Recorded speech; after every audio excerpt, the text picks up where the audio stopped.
Bem, nosso grupo ficou com mandado de segurança coletiva e para iniciar a gente precisa saber a previsão legal.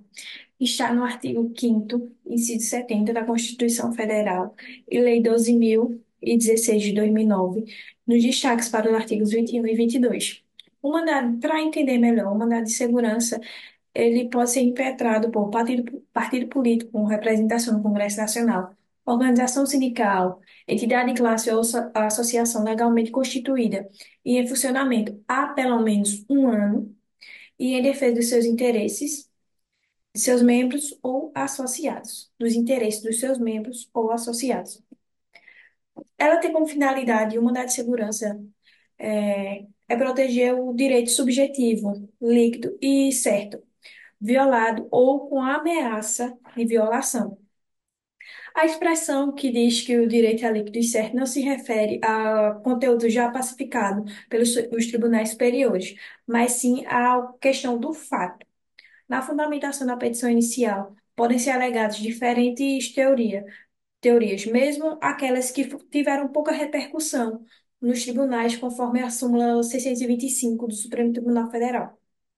Fato líquido e certo é aquele que você pode demonstrar imediatamente por provas pré-constituídas, sem necessidade de dilação probatória ou que torne a ação em tese mais célere.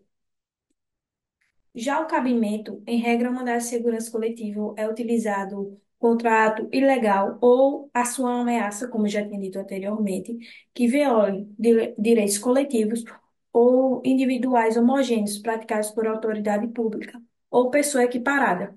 No entanto, ele também pode ser utilizado contra a omissão de ato ilegal. Por exemplo, você, no caso, seu cliente é um sindicato e seus assistidos tiveram direito de férias tolhido por determinação legal do prefeito.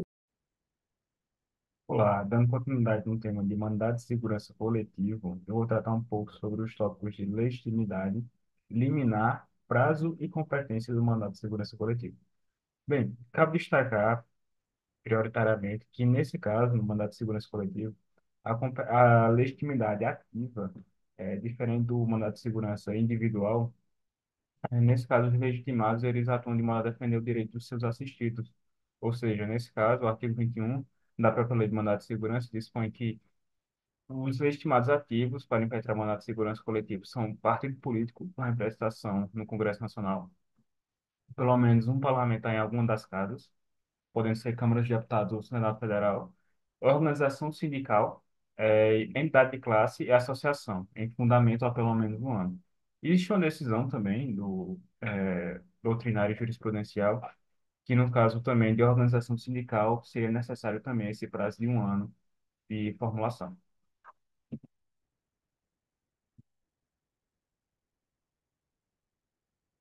Quanto à legitimidade passiva, o mandato de segurança ele é impetrado contra o ato ilegal, abusivo da autoridade coatora e deve indicar a pessoa jurídica ao qual ele esteja vinculada. De mesmo modo como acontece no mandato de segurança individual.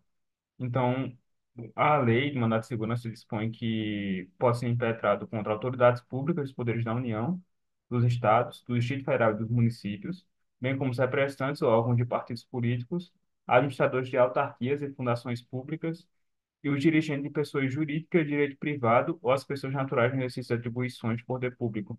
Então, sempre a autoridade coatora, como se sabe, ela deve dispor ali de uma competência do poder público para que possa configurar como autoridade coatora. Bem, quanto à liminar, a ação de mandado de segurança ela admite essa liminar e ela requer, para tanto, que se preencha dois requisitos, quais sejam fundamento relevante. Então, a petição inicial deve fazer uma síntese dos fundamentos jurídicos apresentados, ou seja, também tem aquele requisito previsto no próprio artigo 300 do CPC, que dispõe da tutela de urgência, seria mais ou menos, não sendo do mesmo modelo ou da mesma natureza, mas precisaria ali de um fumus boni iuris ou de um perigo in mora, para que fosse provado e também defendido essa questão do direito violado, por exemplo, bem como um risco de ineficácia do provimento, caso não seja referido a liminar. Então, nesse sentido, o pedido de liminar é uma adesão provisória. Nesse sentido, o mérito do pedido tende a ser pela suspensão do ato ilegal da autoridade coatora.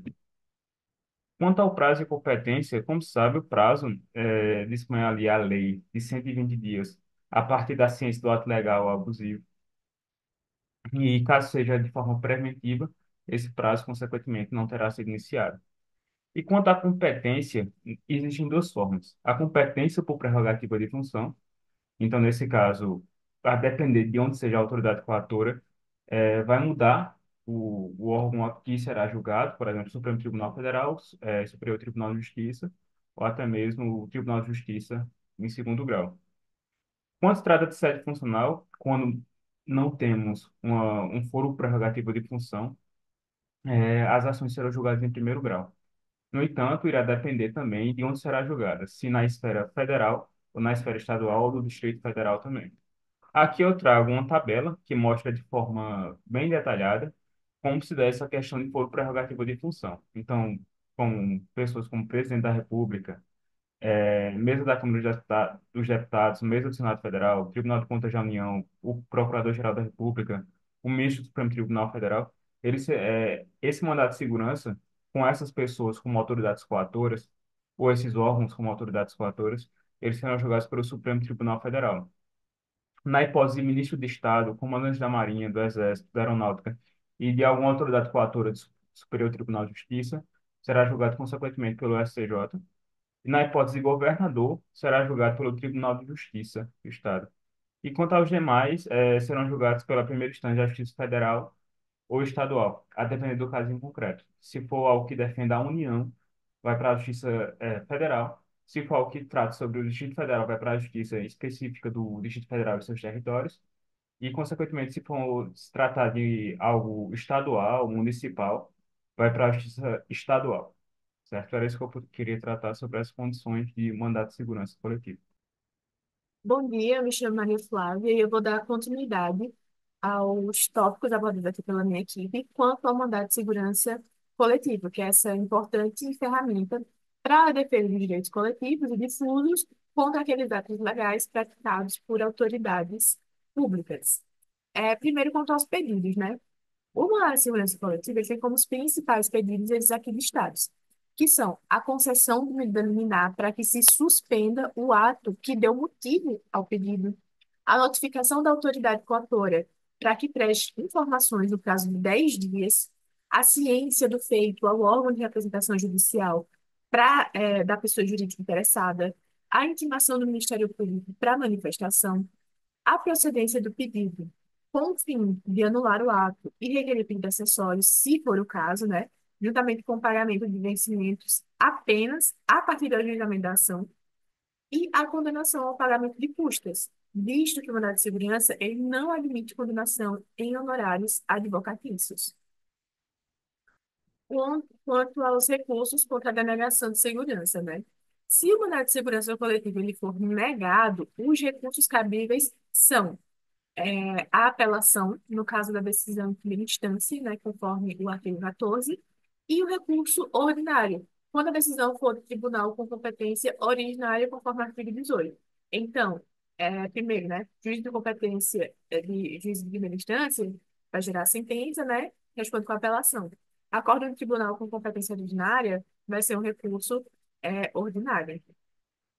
E uma das principais teses, né, que eu trouxe aqui para apresentar é quanto aos direitos de manifestação e reunião de trabalhadores, né, que sejam vedados, quando sejam vedados os seus exercícios arbitrariamente por uma autoridade pública. Então, você pode indicar que os trabalhadores eles têm o direito fundamental à livre manifestação do pensamento, conforme o artigo 5º, indicar que os trabalhadores ele têm o direito fundamental à liberdade de expressão, também conforme o artigo 5º, e indicar que os trabalhadores eles têm o direito fundamental à reunião pacífica, conforme o artigo 5º, e demais coisas que você possa usar de acordo com aquele caso concreto.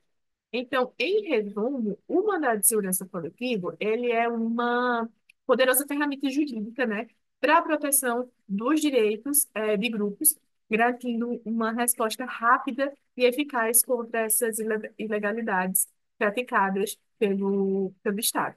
Muito obrigada por assistir.